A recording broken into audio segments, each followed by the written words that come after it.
Welcome to GVSV. You know, there's still a lot of story to tell. Yeah, still a lot of stories to tell. I don't want to. This is not going to turn into a shipping channel, but I will say, Shipping? relationships.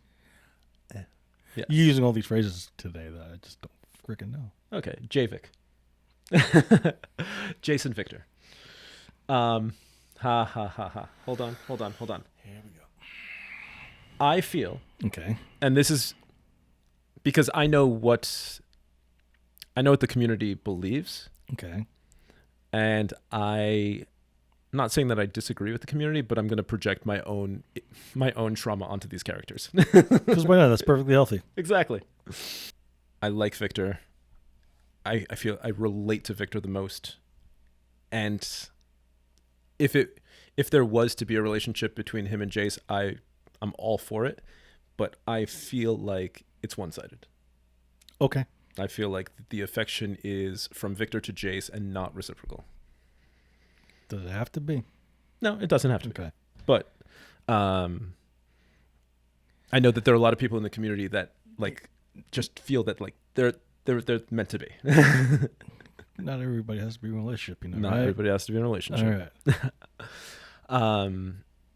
So there is like an entire community of people doing fanfics or just putting people in relationships. Yes. Regardless of what the storyline is. What was it? We just looked at. I just pulled up AO3 for Steve Rogers and Bucky Buchanan Barnes, and I rolled my eyes at that. Well, yeah, because there was 56,000 like stories on AO3 alone. 56,000 for just two characters. That's amazing. Yes, but the relationships between these characters. Well, not the relationships between the characters, the fanfic relationships around these characters. Didn't know there was so much of that going on. Entire YouTube channels dedicated to that. There was this one influencer that not only did he cosplay as the characters, but then like they went to the game studios for the show, like, and then are trying to petition them to like make that relationship official. Like, and then they like recorded it and videotaped it and like put it up online. And I know that I'm the square guy here. I mean, but so it is cool, very cool, that people take such an interest in an IP and they create their own alternate universes in the IP. Shippers, I guess I call them, and they try to influence the storyline. Yeah. I mean, well, no. Okay. So, but it can go overboard. Anything can, of course. It can go overboard because Voltron Legendary Defenders came out like, I don't know, 6-7 years ago. Okay. And there were two of the main characters. They were two guys taking the piss out of each other. Okay. And a lot of people within the community saw that as like, you know what? They're meant to be together. I mean, I was down for it. Like I said, multi-shipper. I'm down for everybody getting it together. It's all love, baby. It's all love. I was Bunch of hippies. Exactly. I was like, listen, you want to date her? Sure. You want to date him? Sure. The three of you want to date together? Why not? Like, knock yourselves out. Let's just say that the fandom went overboard with that one, and then in which way? Like harassing creators of the show. Yeah, that's not good. No. Yeah. But I can see how easily that can happen, right? Oh, yeah, of course. Because now you have these communities and who are reinforcing each other. Yeah, I was going to say, they're in their little bubble. But they're also... echo chamber of that fandom or the shipdom. Am I using that right? I don't even know if that's a word. Well, you're using ship. Like, really, ship. Right? The kingdom of ship. Anyway, so the kingdom of ship, right? You got these folks in there creating their own fanfic, and they're bouncing around these happy little ideas inside their bubble. Of course. And that becomes an echo chamber. Yes. And how dare you not see this? Of course not. That's why echo chambers are freaking bad, dude. I know. This show is great. I love the community around it. I have consumed... I can see how this would lead to a unending plethora of fanfic. and different creative storylines. Fanfic and just analysis. Because analysis I could see. I mean, look, I know like from the folks who have followed us here from like our Heartstopper react, you used to us pausing, and this is way different than that. Yeah, because it's not. I mean, you can analyze after the fact. But it's kind of hard to analyze in the moment cartoons in the moment because there's a disconnect. Yes. I really feel that there's a disconnect, and since I don't think that either one of us have any pure relatability to it, there's less to dissect in the moment because I think Heartstopper worked well because I could relate with two teenage boys that have been friends since they were put into the same homeroom together. Like from episode 1, I sat there and I was like, I feel these characters. But here it's like, you know what? I admire Viktor. I respect him. I feel like.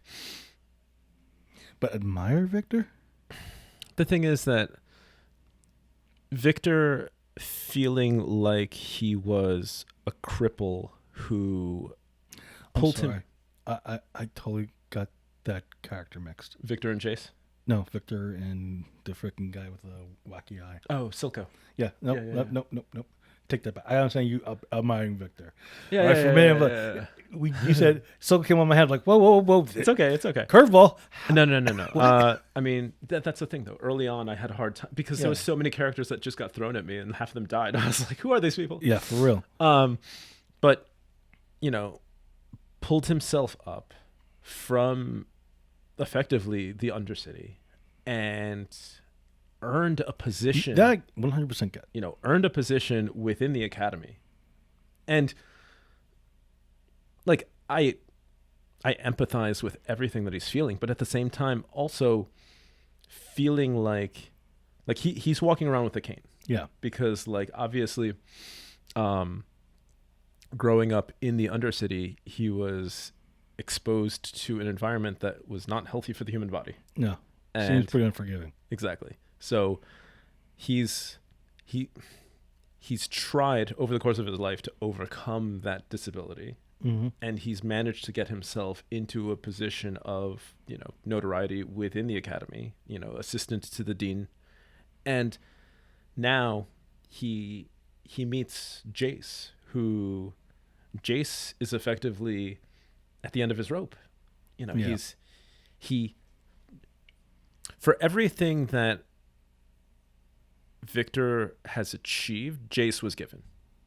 His family effectively created some of the technology that the Undercity used in the mines, like the hammers, I think the gauntlets as well. But like, so his family, he doesn't come from wealth, but he at least has some notoriety. He has a family that has a name. Yeah. And then from there, he finds himself a patron who sponsored him, who gave him the money to effectively go out and research his technology. Mm-hmm. And he's effectively attractive. Like, I mean, objectively, Jayce is a good looking guy. But the thing is that I think the two of them juxtapose each other very well, because as the story progresses, we can see how with a lot of these scientist characters, the more they spend time focusing on science, the more they seem to disconnect from the rest of the world. And the more they seem to delve into politics and the relationships within the council, the more they seem to, the more they get embraced by others, the less they seem to do science. Like, how art imitates life. How art imitates life. Exactly. Very good. So, if you guys would like to see us continue watching more Arcane, I mean, I'm down for it. You down for it? I'm definitely down for it. Excellent. So help us do all those YouTube things. Like, comment, subscribe. Tell your friends. Tell your family. Tell perfect strangers. The boys at GVSV are having a good old time. Join us this adventure. 1, 2, 3. Let's go. See ya. How much time is that? Oh, hour and 5.